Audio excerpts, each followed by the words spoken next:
pasti di SMA. SMA. Kok perasaan hari ini gimana? Perasaan hari ini gembira sih. Gembira, kenapa ada tegang gitu ya? Karena baru pertama kali. Oh, pertama kali. Iya. Boleh kesibukan hari ini? Tadi siang saya baru melaksanakan kelas dan juga untuk kedepannya nanti malam saya akan belajar bos persiapan bos biasa. Sebelumnya udah pernah bukan konseling gitu? Sebelumnya belum pernah, kebetulan ini pertama kali sih Pak saya melakukan konseling. Jadi di sini aku Jen sebagai konselor izin menjelaskan kasus-kasus yang ada di proses konseling ini ya. Iya. Di sini kamu harus terbuka sama konselor. Jadi kamu boleh ceritain semuanya. Kedua, ini akan bersifat rahasia. Jadi kamu boleh cerita kamu tuh yang tahu cuma aku sama kamu. Oke, jadi ada apa? Ada masalah apa kalau kamu datang ke sini? Sebenarnya agak bingung sih Mbak, makanya saya datang ke sini pengen minta masukan gitu sama Mbak. Oh, Iya. jadi nggak apa kita bisa ngobrol santai dulu ya di sini. Nah, di sesi ini kita bakal coba ngomongin apa yang sedang kamu rasakan gitu, apa kamu pikirkan. Pertama terkait apa yang membawa kamu sini tadi. Tujuannya apa sih? Nah, tujuannya itu biar kamu bisa mendapatkan gambar yang lebih jelas gitu dan menemukan jalan keluar dari kebingungan kamu tadi. Oke, jadi kamu ada pertanyaan nggak? Untuk pertanyaan sih nggak ada Mbak. Cuman bingung aja sih sama diri sendiri gitu. Terutama soal masa depan. Kedua juga soal kuliah nanti gitu. Gak bingung gitu sih. Kalau gitu, oke baik, kalau gitu kita mulai dari situ ya. Bingung sama diri sendiri. Sering banget dialami sama banyak orang nih siap kamu ini nih. Bisa ceritain nggak lebih lanjut apa yang membuat kamu merasa bingung? Apa yang paling dominan di pikiran kamu sampai membuat kamu merasa seperti itu? Jadi gini Mbak, aku sekarang sudah kelas 12 nih. Dan sebentar lagi kan udah mau lulus. Nah, aku bingung banget mau ambil jurusan apa di kuliah.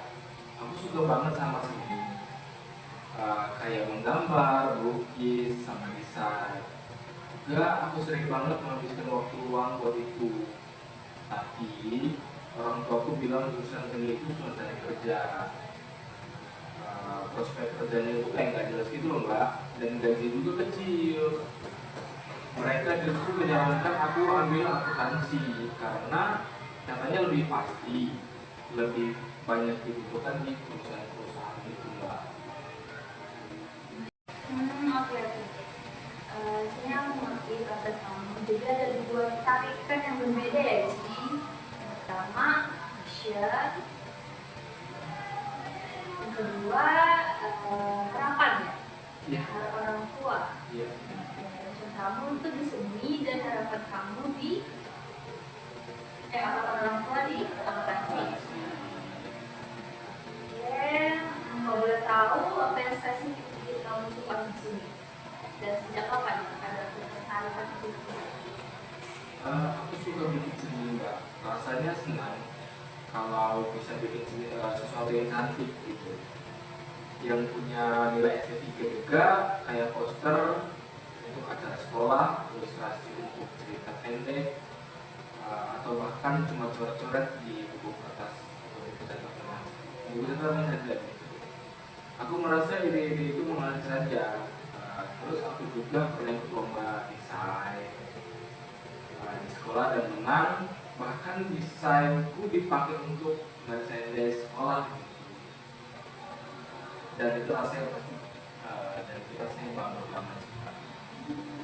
Keren banget ya, itu pencapaian yang membanggakan gitu. Iya. Jadi kamu punya pengalaman nyata dan prestasi di bidang desain. Itu menunjukkan ada bakat dan minat yang kuat di sana. Nah, kalau tentang akuntansi nih, perasaan kamu sendiri gimana? Pernah coba mempelajarinya atau mungkin tertarik untuk mengeksplor gitu?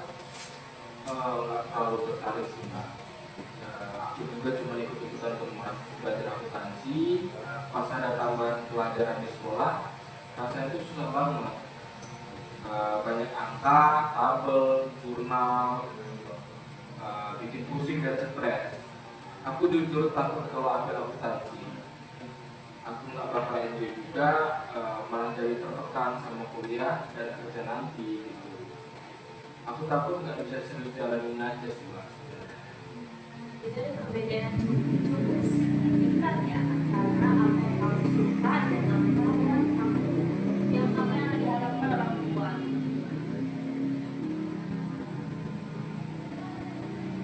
Kalau dicoba pikirin dari sisi diri kamu, menurut kamu apa yang paling penting dalam jurusan kuliah kamu?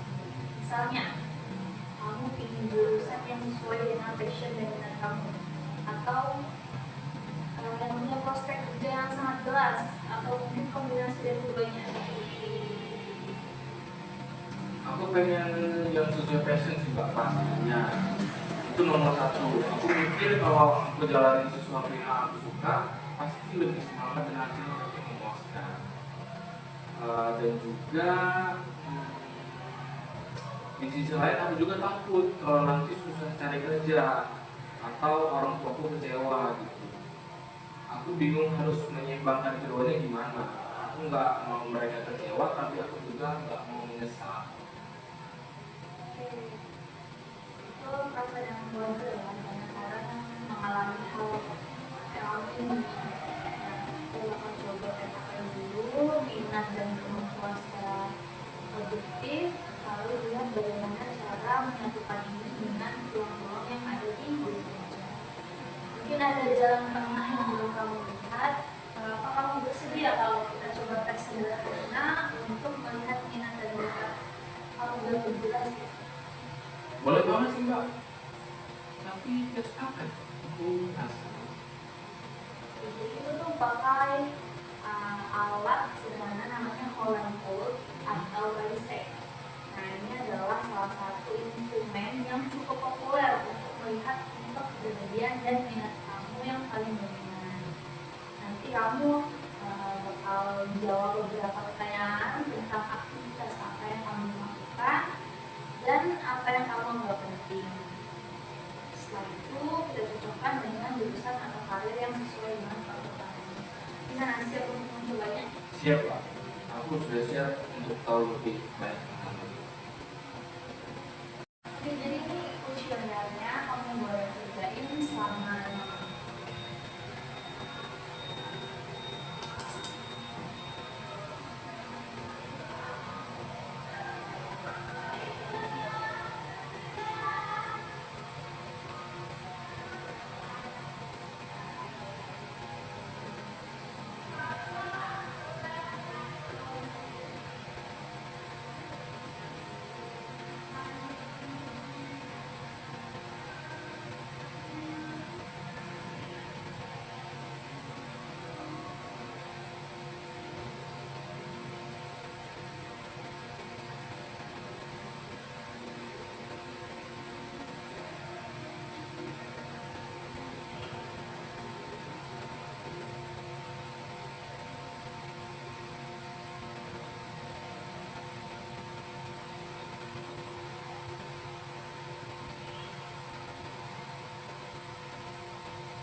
kamu punya kecenderungan yang sangat kuat nih di tipe artistik, yang artinya kamu adalah orang yang suka berkreasi, bekerja dengan ide original dan mengekspresikan diri melalui seni atau media kreatif. Benar nggak ini? Benar. Oke, kemudian di sini ada juga kecenderungan ke tipe investigatif ya. Berarti kamu suka memecahkan masalah nih, analisis informasi dan mencari pemahaman yang dalam.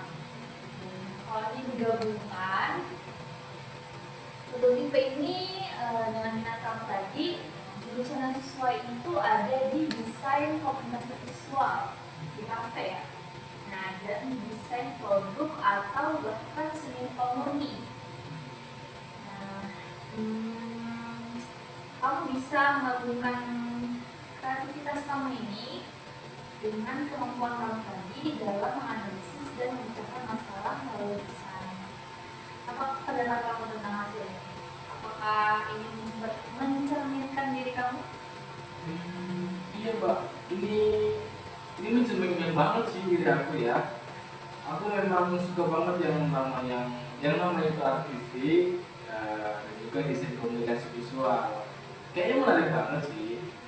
Tapi yang jadi pertanyaan lagi, itu peluang kerjanya gimana ya mbak di masa depan?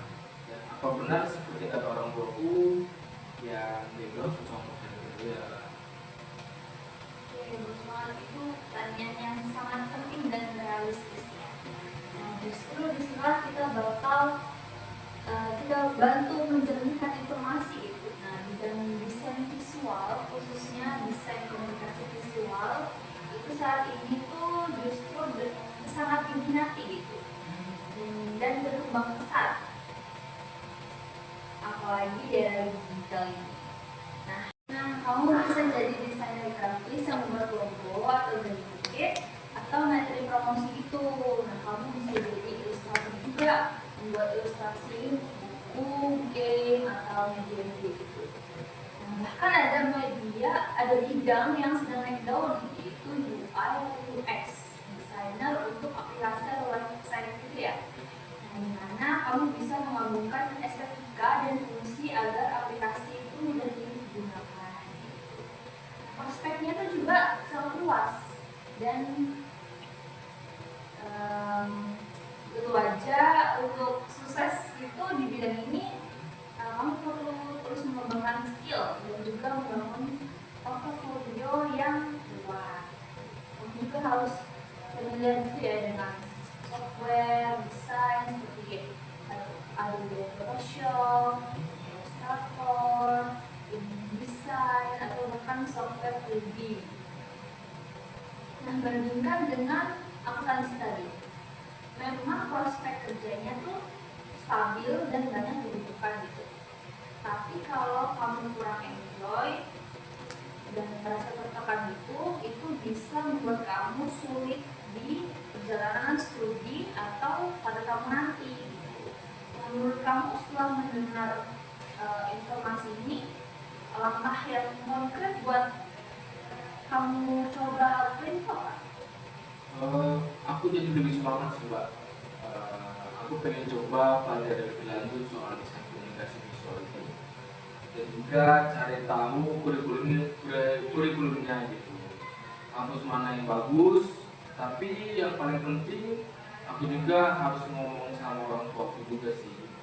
Dengan beberapa informasi ini aku bisa jadi lebih percaya buat argumenku nanti ngobrol sama orang tuaku. Oke, jadi kamu udah tahu ya apa yang ingin kamu lakukan dan bagaimana menghadapinya. Nah, untuk bicara dengan orang tua nanti, mungkin kamu bisa ceritakan passion kamu ini yang lebih meyakinkan, dengan lebih meyakinkan dia dan tunjukkan hasil tes ini, dan memberikan informasi konkret tentang prospek karir di desain yang tadi kita bahas. Nah, saya bisa bantu ucapkan ringkasan singkat tentang desain ini, termasuk prospek kerjanya. Kalau kamu mau, ini bisa jadi bahan penelitian kamu sih saat bicara dalam orang tua kamu. Selain itu, untuk meyakinkan meyakinkan diri kamu sendiri nih dan orang tua, coba ikutin workshop desain singkat gitu atau kursus online gratis tentang dasar-dasar desain. Nah, ini juga bisa memberi kamu gambaran langsung apakah bidang ini tuh benar-benar cocok sama buat kamu senang gitu. Menurut kamu rencana ini gimana? Apakah ada perlu yang ditambahkan atau disesuaikan dengan diri kamu? Iya mbak, aku pasti mau coba itu semua. Jadi rasanya boleh banget biar aku kasih tahu ke orang tua aku. Aku juga mau coba cari workshop atau kursus gitu kan. Kayaknya itu bakal jadi peluang atau membantu aku untuk semakin yakin. Juga terima kasih banyak mbak, aku jadi lebih dan jelas kan. Ya, sama-sama Daniel. Nah, hari ini kita sudah banyak ngobrol ya, terus juga udah sama-sama mengidentifikasi bahwa kamu punya passion dan bakat yang kuat di seni dan di desain. Dan hasil dari tes Holland tadi juga mendukung hal itu. Nah, kita juga sudah melihat bahwa prospek karir di bidang desain komunikasi visual ini sebenarnya sangat cerah dan beragam ya. Dari sisi ini kita sepakat beberapa hal, yaitu kamu bakal eksplorasi lebih lanjut tentang desain komunikasi visual, mencari tahu lebih banyak tentang jurusan dan kampus. Yang terpenting, kamu coba bicara dengan orang tua kamu tadi dengan bekal informasi dan keyakinan yang lebih kuat. Saya juga akan segera kirim komunikasi tentang jurusan desain tadi untuk membantu kamu, dan kamu juga bakal coba ikut workshop ya atau kursus desain untuk pengalaman langsung. Gimana perasaan kamu sekarang? Ada yang ingin kamu tambahkan atau tanyakan lagi sebelum kita mengakhiri sesi ini? Nggak ada sih mbak, aku jadi lebih tahu jelas sekarang. Tadinya bingung banget kan, sekarang rasanya itu ada arahnya gitu. Juga makasih banyak ya mbak sudah membuat aku melihat diri aku. Sama Daniel, senang bisa membantu kamu dan melihat kamu lebih bersemangat gitu ya. Ingat, dan itu adalah tentang masa depan kamu dan penting untuk memilih jalur yang membuat kamu bahagia dan berkembang. Kalau nanti ada apa-apa atau kesulitan saat berbicara dengan orang tua, atau kamu ingin langsung ngobrol lagi, jangan ragu untuk kabarin saya. Nanti kita bisa jadwalkan sesi lagi kalau gitu. Semangat ya. Ya, terima kasih banyak sekali lagi mbak ya. Aku masih kabarin kok kalau perlu bantuan atau mau ngobrol lagi. Sama-sama. Yeah, yeah, Bobby Valentino.